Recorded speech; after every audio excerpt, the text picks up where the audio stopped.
You know how some fandoms have, like, gatekeepers? People who think that they're the real fans and it's their job to keep out all those posers. Well, what if there's something that you're into and you're sort of gatekeeping yourself? This week we're talking about not quite being down with the superfan.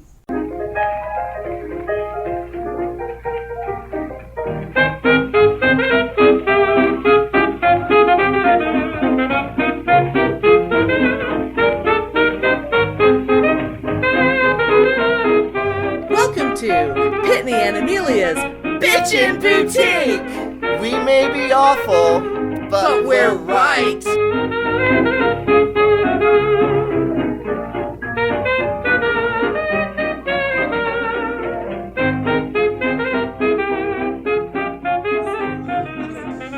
People who saw our fabulous New Year's Eve show, which maybe some of you are new to our show. We definitely have a lot of new listeners that just from this year. But on New Year's Eve, to celebrate having 10,000 downloads, we had a little live 2-hour Facebook Live New Year's Eve party, which was fun. It was so fun. And if you have not liked our Facebook page, go like it, or at the very least, go over there and pull up that and just watch us for 2 hours. It's pretty amazing. Oh gosh, yes. But the reason why I bring that up is because I told the story of how incredibly lame I was in 2005 when a friend was talking about Radiohead, and in my head I was thinking, what's Radiohead? And I'm going to emphasize again, this was 2005.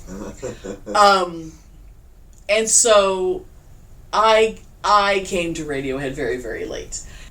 It's just been very kind of incremental, but like this year, I made an effort to listen to way more than just the little bits that I had known, and I realized, and I started looking at more shit online, and I mean, there's podcasts out there where people are talking about Radiohead. I mean, I guess there's a podcast for everything. Oh, I'm sure.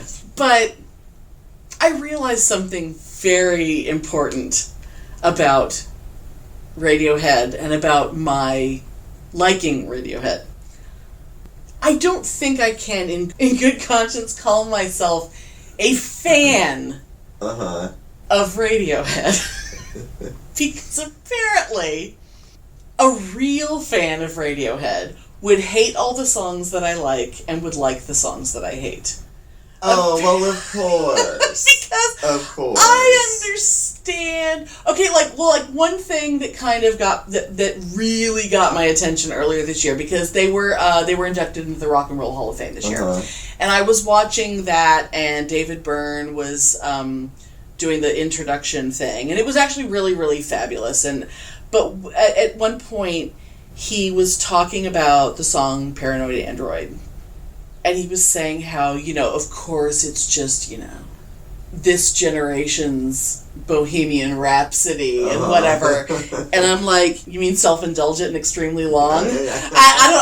Excuse me. But it really, really made me realize, I mean, I kind of made a point of going back and listening to Paranoid Android again, because, as I should note, it's not one that I normally listen to, because I listened to it once and went, I don't dislike it, but god damn it, it's really long and nothing about it makes me want to listen to it. I could just say that.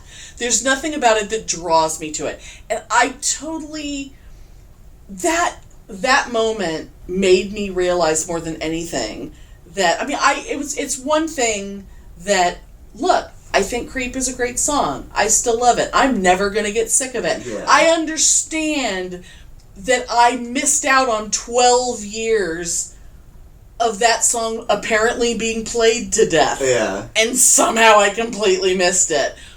I understand that other people get sick of songs that I like, but I didn't realize to the extent that other people apparently think that Paranoid Android is like the greatest song, and apparently they can just listen to nothing but that over and over again because they love it so much. And I'm like, Really?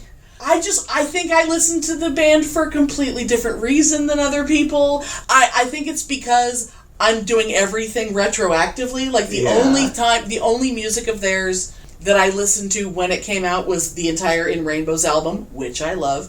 But I don't have, like, deep emotional attachments to it. I just think it's a great album.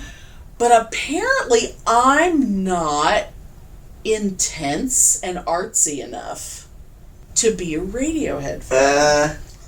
And I'm actually okay with that. You can't get down with the fan boards and stuff. Oh, God. I mean,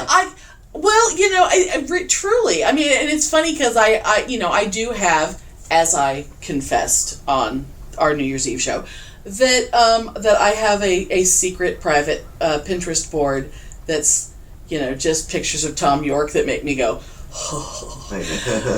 And a lot of those are pictures of the whole band. But, I mean, I'm, through looking for things like that on Pinterest, I'm discovering that there's a lot of people like me out there who just really want to look at him a lot.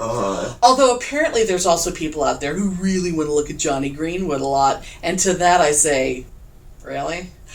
I call him Miss Thing.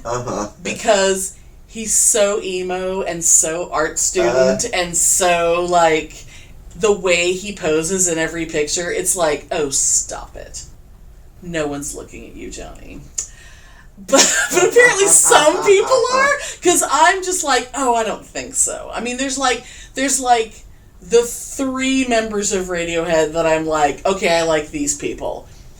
And then there's the other 2. I'm not going to specify, apart from Johnny Greenwood, which one the other one is that I don't like. I'm just going to say, I can't look directly at some people. So you couldn't go to, like, a fan gathering and talk the talk? No, God, no. I would be exposed immediately because everyone would be talking about albums that I really don't give a shit about. I mean, people talk about, like, Kid A and Amnesiac and shit like that as, like, oh my God, the greatest album of the 21st century or whatever. And I'm like, I don't like it. It's just like, I'm terrible. I'm a bad fan. I'm a very bad fan. It reminds me, our old acquaintance with the Wasp scrapbook. Yes. The really scary, insane one. Yes. When her Kiss and her Wasp fandom. Oh, God. She was very weird about those 2 things. And extreme to a level that makes no sense. I mean, she would literally, if she saw somebody, like, in a Kiss t-shirt or something that she didn't feel was the right kind of person, she'd go, "Poser fan!" And she would point them and call them posers.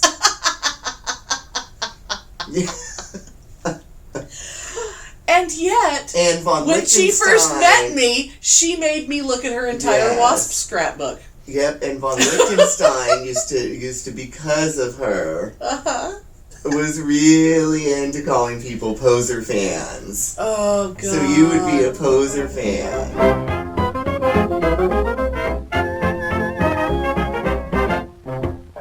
Hey, Jason and Sam, what are you doing in October? Well, Trish, I'm going to be participating with Sam in All the Horror. All the Horror. All the Horror. We're going to be all about All the Horror in October. We usually do our All the Horror specials in October as a regular thing, but we're going to be participating in the horror convention for your ears, All the Horror. It may be the biggest podcasting horror event ever. Maybe. And I don't know for sure. We're happy to be a part of it. We are absolutely happy to be a part of it. And this year they've added artists and writers. We have bloggers. There's so many things happening. You don't want to miss it. And don't miss Invasion of the Remake in October. We have horror-themed episodes dropping every day, but make sure you follow All the Horror so you know which specific ones that are participating in that event when they drop. Yeah, so follow All the Horror 18 and watch that hashtag All the Horror. Watch it. Listen to it.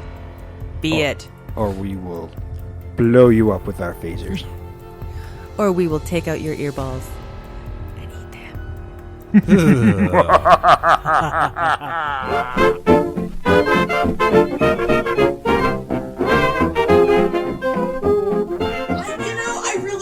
that I'm so used to not being a real fan of things. Oh, yeah. I mean, and it's not that anyone out there is telling me I'm not a real fan. I'm just recognizing that I'm not. I'm not 110% or flag-waving fan of many things. There's most things I'm not that extreme about. But even the things that I'm really, really into, I can see that they have faults. Well, even if there's something like...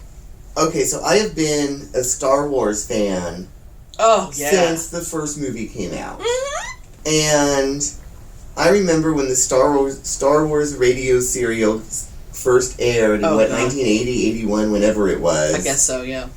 I taped it. I recorded it on cassette off NPR, and I listened to that over and over and over, and I still listen to it occasionally. Right, sure. So I'm just still saying, I've been a Star Wars fan my entire life. You would be hard pressed to find a bigger Star Wars fan than Pitney. But at the same time, I would be terrified of going to a Star Wars con or something, because I couldn't talk the talk with people. Because I don't have memorabilia, and I don't... You don't know every detail of, the Miko so-and-so figure. It's like, I don't know what you're talking about. Detail of every minute character and with their name. You know what I mean? Right. Every fucking droid in every movie has a name. I know that. I just feel like if I went to a Star Wars convention, people like Von Lichtenstein would be there. Wow, look at that poser fan. Oh my God, yes. That's one of those mass-marketed Star Wars T-shirts from Target. That's not real fan. That's right.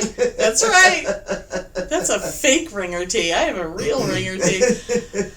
Oh God, yeah. I went to the mall and and to a T-shirt shop and had someone iron this transfer on the shirt for me. I'm a real fan. But in 1980, I could not keep up with hardcore Star Wars fans. Yeah. I could not. I couldn't even join in on the conversation, really. And it's so... I mean, and there are things that I'm obsessive about, but I don't think anything... if I could figure out what I'm the most obsessed about, I'm sure that there's someone out there who's twice as obsessive as I am. And, I don't think I would ever go to a Doctor Who convention again, because my fandom is purely the old series. Oh my God, yeah. I wouldn't even know what the fuck was going on if I went now, but I could sure talk a whole bunch about the old series. Oh my God. The new stuff I don't know anything about, and I'm not interested. When people refer to different series from the whole new series, and they'll say, oh, well, series 9. Yeah. Which fucking... I don't even know what Doctor that is. Yeah. I have no fucking idea. Yeah. All I know is that Eccleston did it for 1 year. I have no idea how many years Tennant was in there. I have no idea how many years Matt Smith was in there. I have no idea. Because it doesn't matter that I thought Tennant was a great Doctor. I don't think I've seen every one of his episodes. Yeah, and I've had people, talk to me about my tattoo and recognize it. Right. But apparently this is something that's in the new one, too. Gallifrey, right. Well, the thing is, it's... Okay, Pitney has a tattoo of the seal of Rassilon, which is an emblem from the planet that the Doctor's from. Yeah. So, but the thing is that now, apparently that symbol has been extrapolated into, an entire Gallifreyan language. Oh, really? Okay, see, I didn't know that. And I only within a few years ago, I only recently realized it. We love your seal, blah, blah, blah. And then they try to talk to me, and it's like, I don't know what you're talking about, because you're talking about Matt Smith. I'm a fan of the old series. I've barely seen the new ones. I just don't care. Right. And they're like, oh, so... And then we just couldn't have a conversation. I mean, even as obsessed and excited as I was... when they cast Peter Capaldi, I mean, I think I've discussed it before, that I literally, because there was a period, because during Matt Smith's time, Doctor Who became big enough in America where for the first time ever, the announcement of who the new Doctor was going to be was aired via satellite in this country. Yeah. That didn't even happen with the most recent one. So I am I am riveted to BBC America watching this show where they are stretching it out and stretching it. And of course, I know they're not going to say it at the beginning of the show, but I am right in front of my television. And when they said that the new Doctor Who is Peter Capaldi, I was on my sofa. Both of my fists went up into the air. I let out a whoop like I was watching some sort of sporting event that other people might make a loud noise about. Like, woo, someone made a goal or whatever. And I injured my back. I celebrated so hard in that whoop that I let out that I strained my back.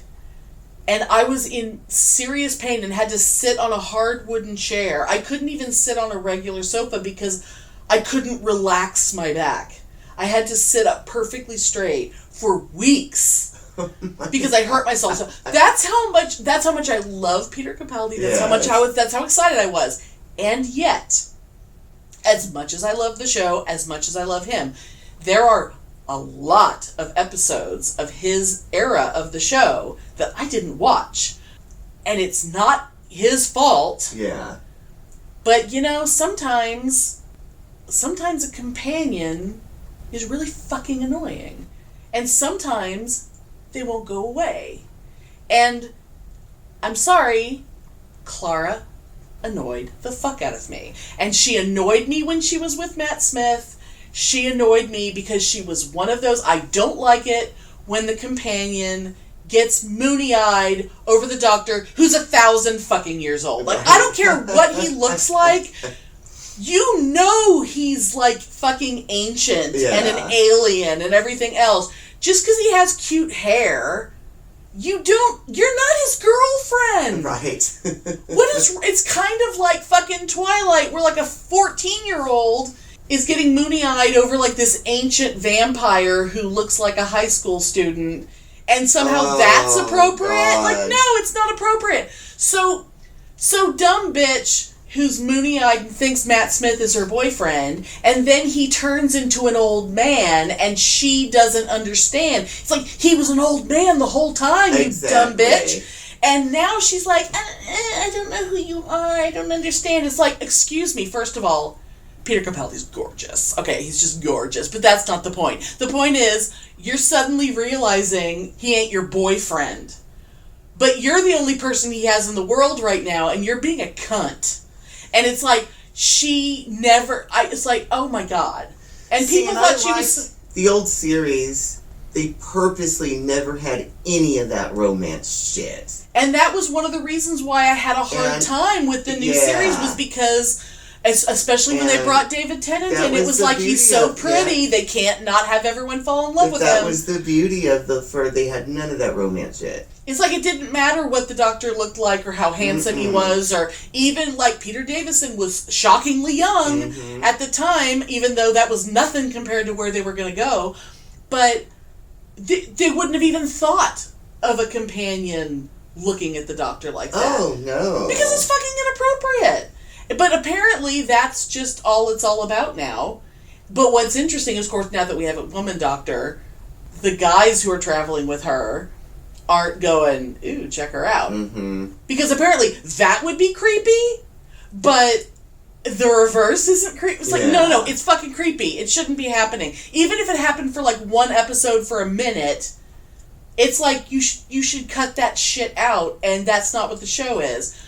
But so, and so she wasn't, because she wasn't his girlfriend anymore, I guess, they got really bitchy with each other, and he was constantly telling her to shut up, and it was like, okay, I get that he's supposed to be kind of crotchety and cranky like the first Doctor was, but he's being an asshole, and I don't understand why he's being, like, I was so annoyed that by about, like, the second half of his first series, I'm like, I'm out. I'm fucking out. And then I found out that her character was gonna die. Oh, spoilers, whatever. So, and I was like, oh, I don't think she could die a horrible enough death for me, because I fucking hate her. But during that whole period, I was like, look, I am enthusiastically a Doctor Who fan, and I'm enthusiastically a fan of this man, but it was gonna be a while before I was going to really like the show again. Yeah. And his last series, it has Matt Lucas on it, and we love Matt Lucas. Yeah. The last Bill, the last companion, the cute little black lesbian, adorable, oh my god, I love her so much companion. She was like one of the greatest companions of all time. She was so cute and wonderful. And because he was sort of being her professor, they had a professor-student relationship, which is 100% which is as it should be. What their relationship should Yes. be. And it was just phenomenal. And I'm still enjoying the new series, even though some people aren't. But at the same time, there's huge chunks of, since the show's been rebooted, that I'm like, I mean, I've seen an episode here and there. Yeah. It doesn't mean I don't love the show. It's not the same to me. It's sort of It's like... a very different show, yeah. It's kind of like when they try to modernize Star Trek when they made Enterprise. It was weird how different that was. I despised it. I Yeah. tried to watch like 3 episodes and I was like, oh my god, no. Yeah, there was something just off about it. Yeah, I didn't like it was so weird and so bad. I just could not even go there. Oh my and God. of course, von Lichtenstein thinks it's terrible that I don't like Enterprise. Right. Because it's canon and therefore you Because must love it. If I don't like it all, I can't like any of it. And that's so not true. It's kind of like, well, going back to Star Wars.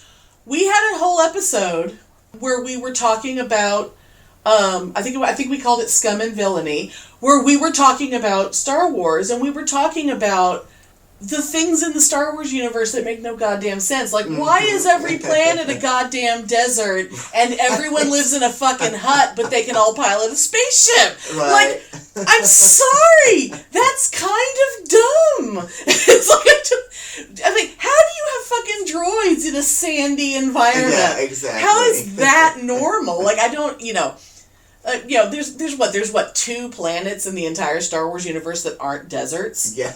I mean, I get that when you're location scouting and shit, that you want things that are, kind of alien looking, Yeah. and Tunisia looked really cool. But okay, make that like 1 planet. Exactly. They don't all have to be that. What, are we going to go to the Grand Canyon next? I mean,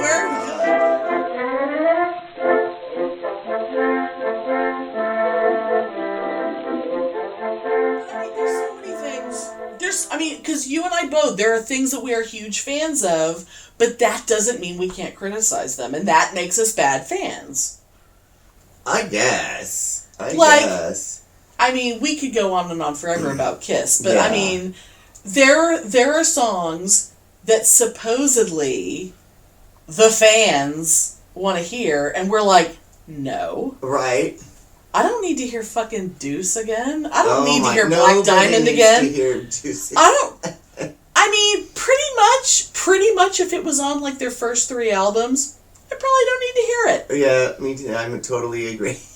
I mean, how many live versions of Rock and Roll All Night does anyone But need? there's still, to this day, there's so many fans that really are like, oh, well, they sucked after a live one. Oh, fuck that. That's when they got great. And it's like, no. That's No. totally not true. There's a lot of people like that, though. Oh, my God. But, Gene is, whatever. But Paul has a good philosophy about it. He's like, this is what we do now. This is what we sound like now. The albums want to sound what they sound like. You want to hear us sound like a live one? Shut up and go put on a live one and don't come to the show. Right. I think that's a great philosophy. Absolutely. I mean, my God. I mean, and because they're a band that had such longevity and stuff, every few years they became kind of a completely different band. Oh, yeah, they've always done that. And then there's always the fans, well, I used to like them, but now they suck. It's like, no, they're the same All right, band. I'm a big Kiss fan, but I'm not. I'm only a fan of these 4 albums in the middle of the 70s. Like, then you're not a Kiss fan. You're a fan of these 4 albums, but you're totally not a Kiss fan. It's right. You have to accept the band as a whole. Yeah. You can still find faults with things, and you can have things that aren't your favorite. Like some of their albums. Right, like, but when they have a catalog of, let's see, what is it, 16 albums, 20 albums? Oh, God, 20 studio albums, I don't know. At least. And you only like 3 of those? Yeah. I'm sorry you're not a fan of the band. Right. Like, I can say that if I'm going to be like, let's see, what album am I going to pick? The odds against me picking Animalize. I mean, I'm probably not going to pick Animalize. Yeah. But if you put on Animalize, I'm fine with it. Oh, you know, I don't hate it. It's not the one I'm going to pick. That's, but, but at the same token, it's like, I like 75% of all the Star Trek stuff. Right. So I can still be a Star Trek fan and dislike Enterprise, but I also don't like these, like, they only like The Next Generation. And there's a lot of that. That's a big thing. Oh, Deep Space Nine sucks, and this sucks, and the first one was too cheesy. I only like The Next Generation. Then you're not a Star Trek fan. Right. You're a fan of The Next Generation, who probably which is a thing, and you can be a fan of that, but don't say you're a Star Trek fan. But you're not a Trekkie. Right. Exactly. I mean, like, it would be kind of like if I walked around saying I was a Seinfeld fan, because there are like 5 episodes of Seinfeld that I think are great. Right. And the rest of the show is like, take it or leave it, yeah. Yeah. But there's like, they had some moments that are like, that's goddamn good TV right there. That's really genius writing or whatever. But I can give or take most of the series. So I would not go around saying I'm a fan of that. Yeah, exactly. I mean, how obnoxious would that be?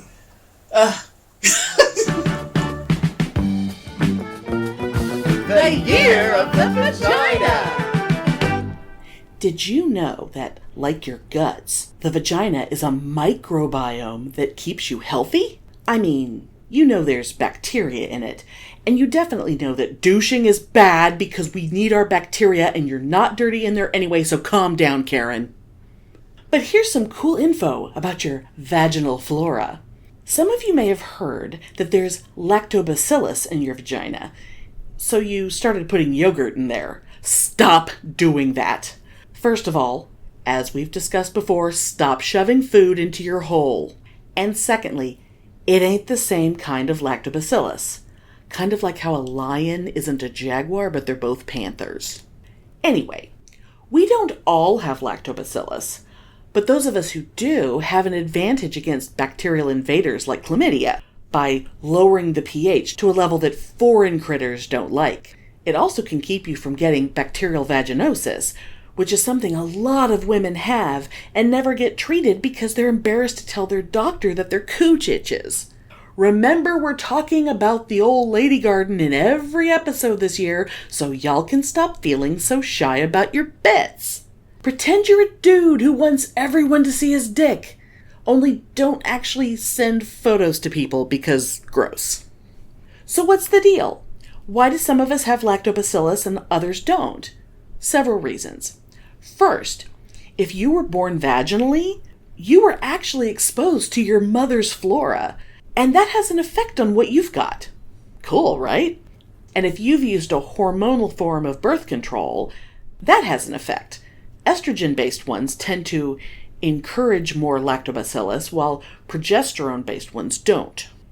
And here's something kind of crazy. Penises are covered in their own bacteria, and if you don't have that protective lactobacillus in your vagina, their bacteria could wipe out yours like an invading army and set up camp. There goes the neighborhood. Good news, though. Science is working on a pussy probiotic.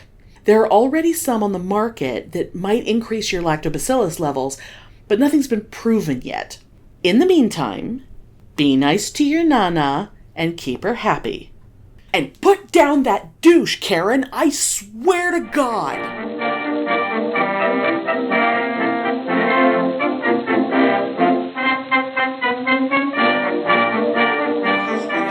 I have said before, and I have not gone into great detail. Someday I might, because it was a really big part of my life. But okay, there was a period of my life where I was probably my biggest fandom at that time was Clay Aiken. Okay, so, and You were fanatical, yes. But, I mean, he's so pretty. He's so pretty.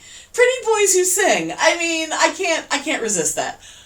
But, that doesn't, I had some issues. I was still in a very, I'm not pro-Christian necessarily, but I was still very deeply in an anti-Christian, because it was during the period of like the what would Jesus do shit. Oh God, yes. And he used to wear one of those fucking bracelets because like one of his students gave him one, and so he would wear that, and it used to make me really upset.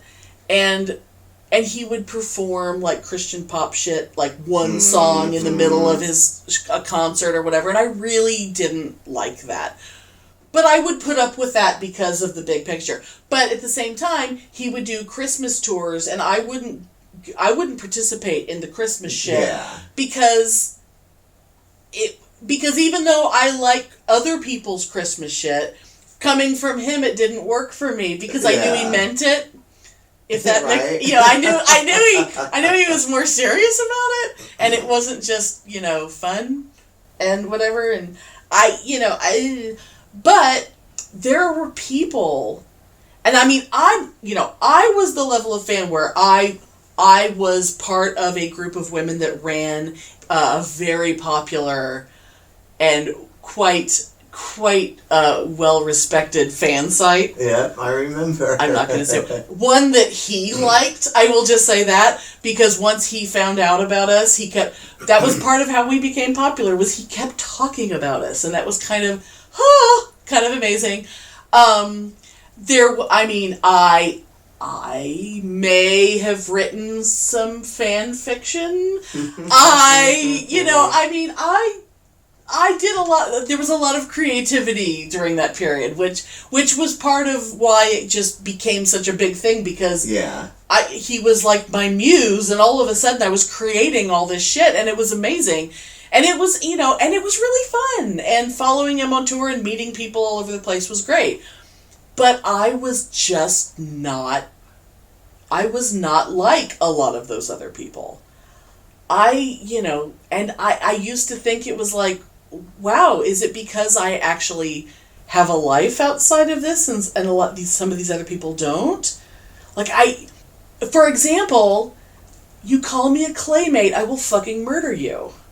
Oh God, that was so... Yeah, that was the grossest term. I don't know who came up with it, but they need to die. Right. That was gross, and it instantly caught on, and it made us all look stupid. Yeah, it's like, no, we're not. We are not. It's like the people who would happily like wear a T-shirt that says Claymate on it. I'm not going to stand next to those people.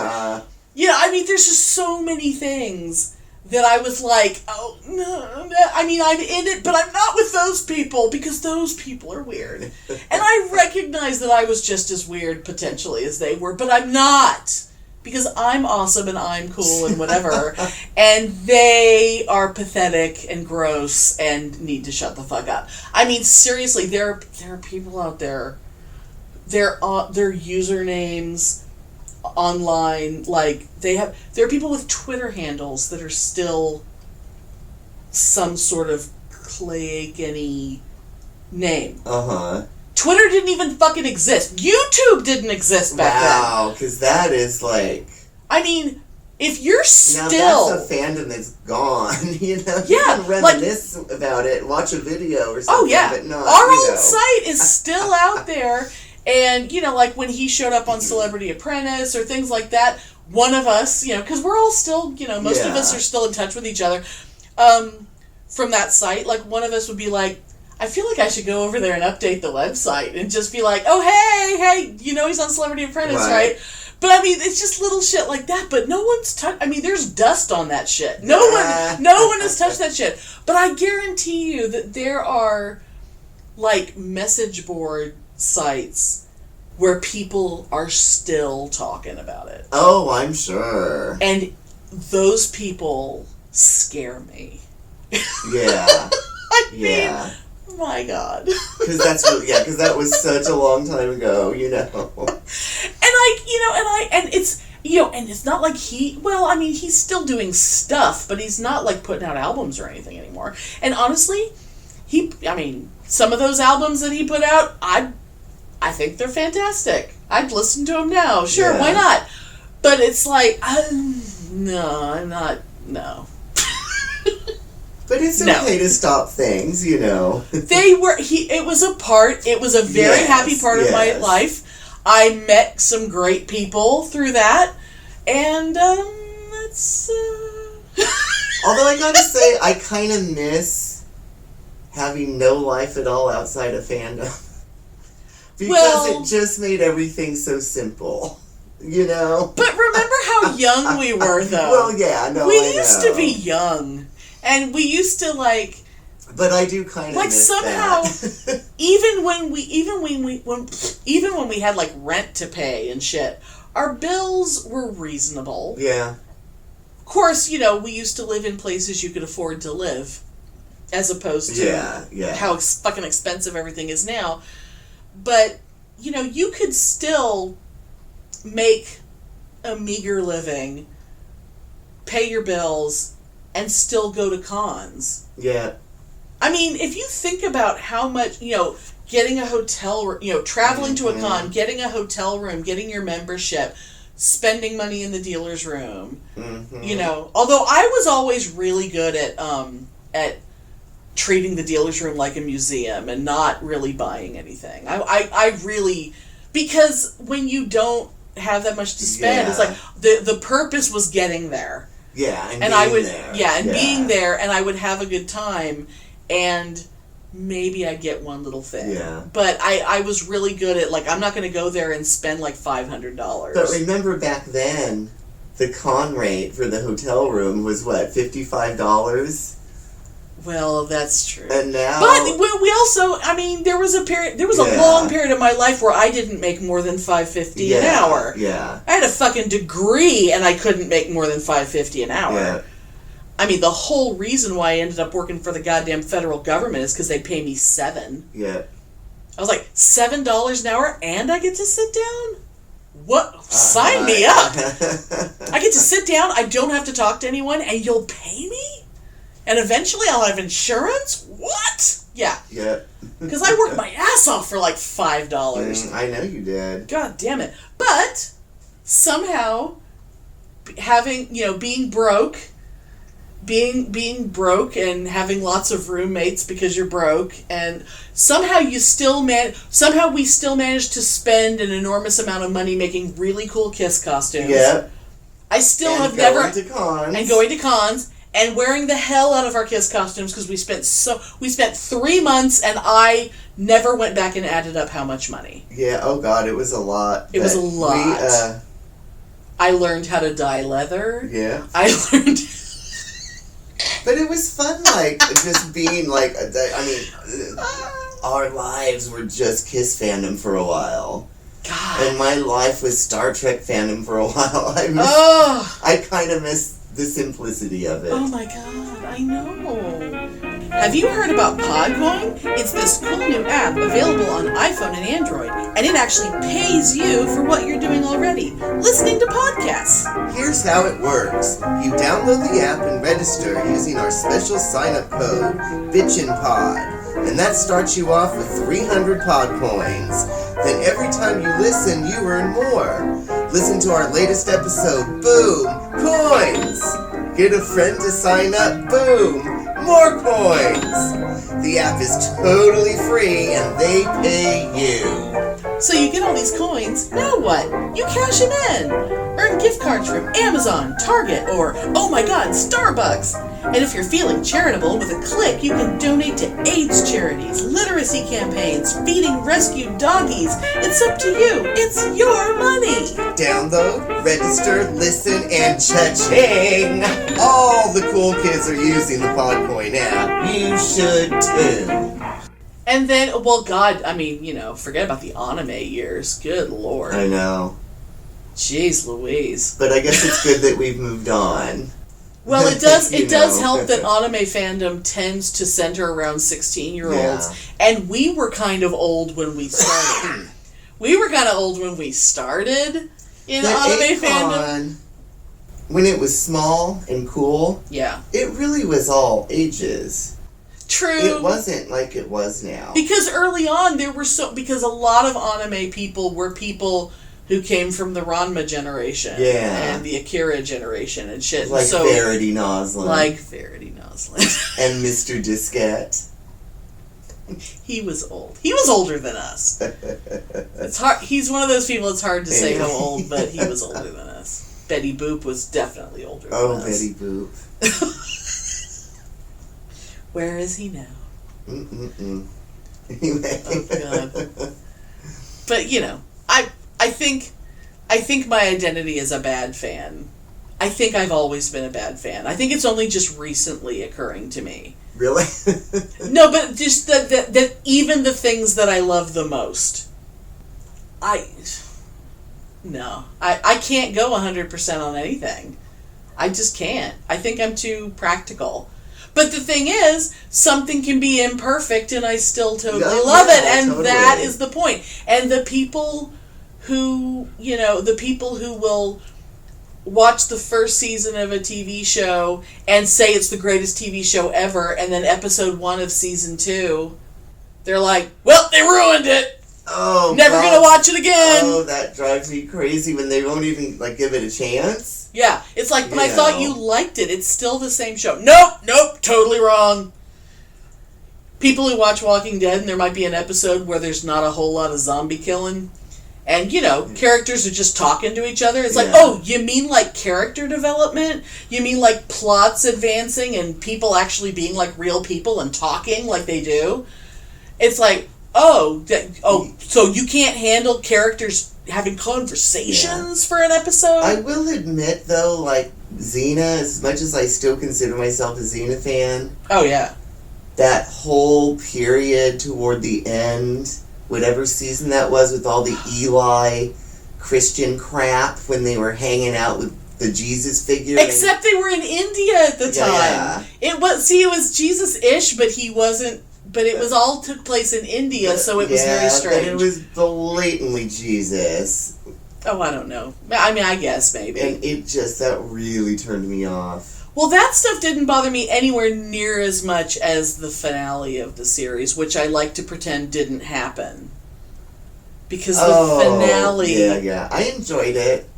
I'm okay enjoyed it. with if you want to kill people off. I totally understand it.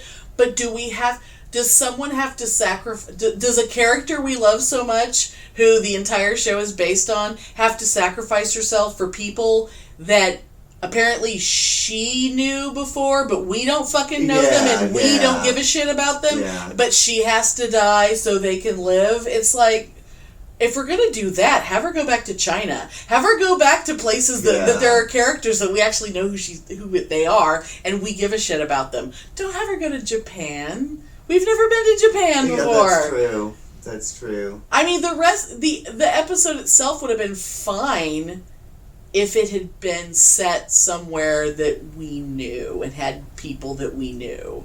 Yeah, but I was very upset by that. Yeah, but I was upset with the whole Eli thing.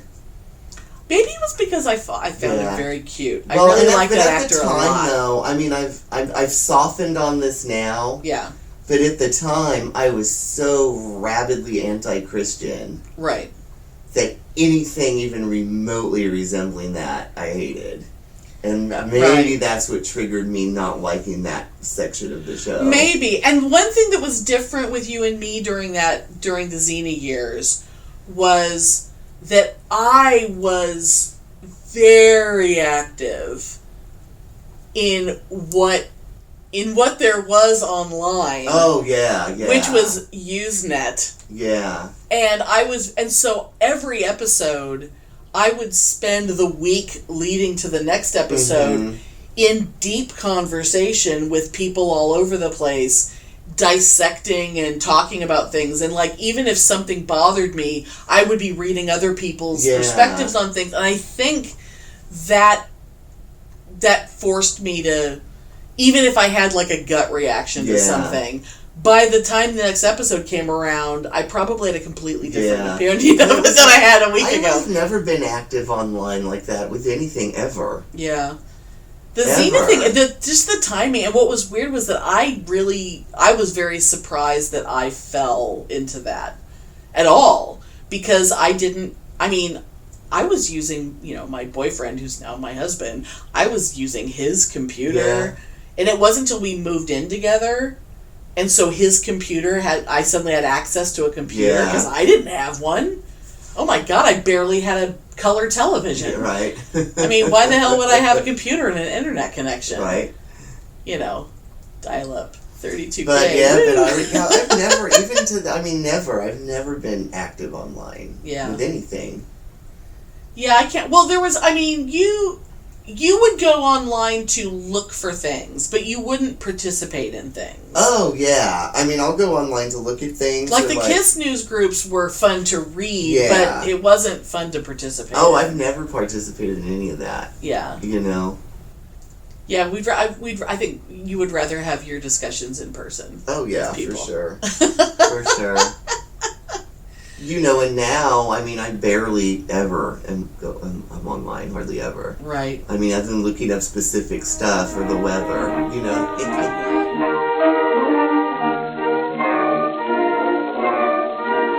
What's weird? The thing that online, when you think back to, when we were originally fans of Doctor Who, for example, now granted, we would go to cons and we knew other fans, but we didn't have our finger on the pulse of what Doctor Who fandom was. Yeah. And yet somehow when there was, what was it, 86?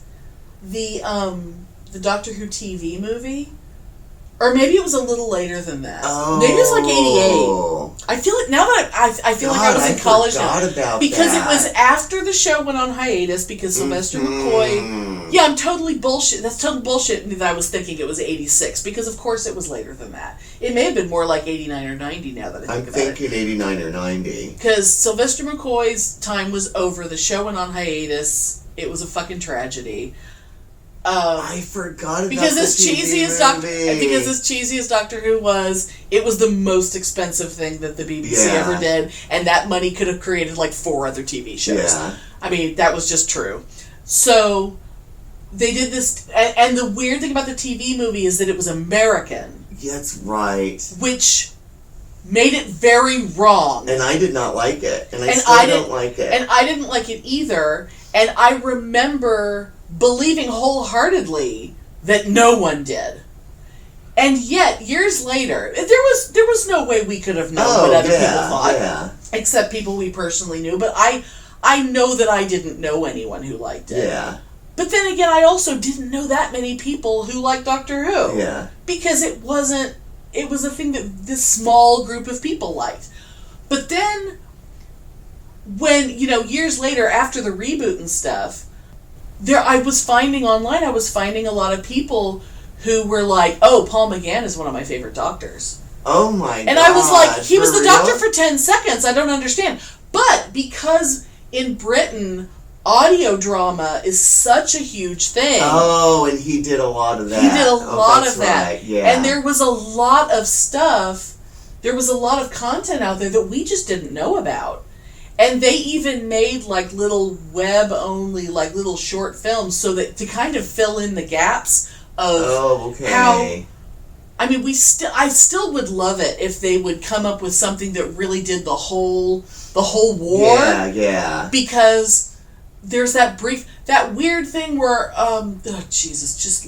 for the anniversary, and there was all this extra shit, and then all of a sudden John Hurt was the doctor for 10 minutes. Oh, that's right. God, I forgot about that too.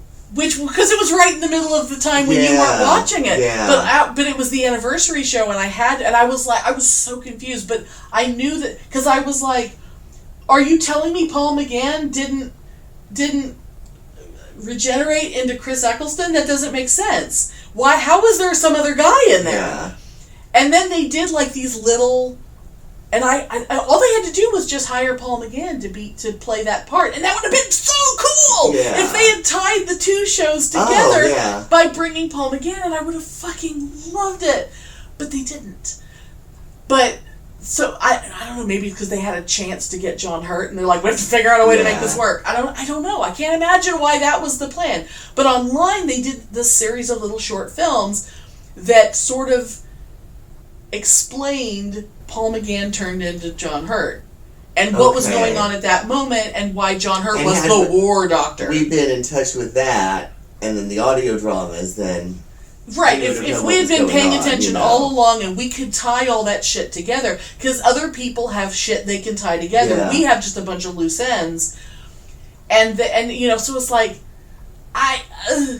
but does it make us bad fans? I don't think so. But some friends of mine actually, the Bad Wealth podcast, by the way, they just recently did a great episode where they sort of went back and revisited the TV movie. Oh. Like, from the point of view of now. Because back then, that was the first time we had, like, a female companion who was like, oh, this doctor guy's kind of hot, or whatever. Yeah. Because it was fucking American and everything about it was wrong. Yeah. But looking at it back now, from everything that Doctor Who became... Did they like it better? They found more reasons to like it. There was... And Eric Roberts played the Master. Oh, I had really? completely forgotten the Master was in it. And it's like, oh shit! I've seen it once. Me too! So maybe we'll have to rewatch it. Yeah. And I still have a bootleg VHS copy of Dimensions in Time. Okay. We should probably watch that sometime. Would be fun. Oh my god! And there has been some discussion, is Dimensions in Time canon? I think it was Martin from Bad Wealth who brought that up, and I'm like, oh shit, you're gonna make me rewatch that again, because I don't remember enough of it to be able to Well, we need to. I think wasn't it like a fundraiser? Do you have the TV movie? Yeah. No, but we could find it. Oh god, we could find it easily. It's probably on YouTube, or I'm sure I could torrent it. Oh, because it's not. I don't know. Is it considered important? I don't think so. I don't think so. I don't think anyone can. No, I don't think so. But anyway. But there's something about the way fandom has changed, though, because now the internet makes. I mean, you can find other fans to anything you want very easily. Yeah. But at the same time, it also can alienate you. Yeah.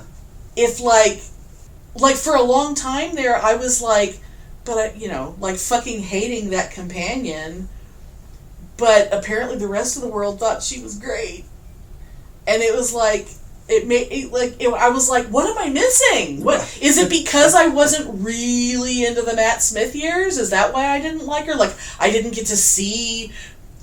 No, I didn't like her from the beginning. I thought she was stupid. I'm sure she's a lovely person. I'm sure the actress is great. Oh, I'm sure. I'm sure she's plenty adorable, but I don't like her. I mean, they can't all be Sarah Jane Smith, you know? They can't all be Leela. Oh, Leela. What I want, before they're all dead, I want hypnosis to happen. And I want word for word transcripts of every fight that Louise Jameson and Tom Baker had on the set. Because apparently they hated each other and they fought all the time. And apparently they got over it in more recent years. But I want hypnosis to happen so I want every word. And I want every word of every private fight that Lalla Ward had with Tom Baker during their brief marriage. Oh, God. Scandalous. So scandalous. Oh, my God. Wouldn't that be exciting?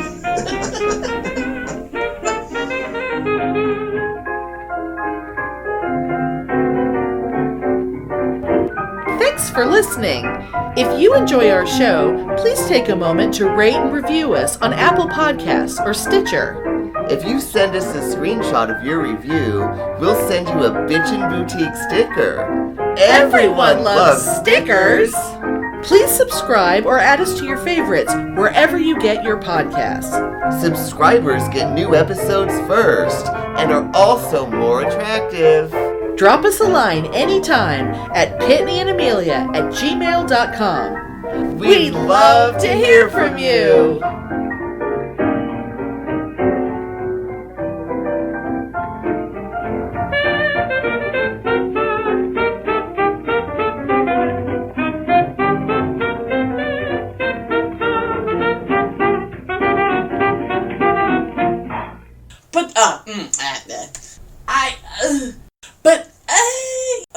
That doesn't.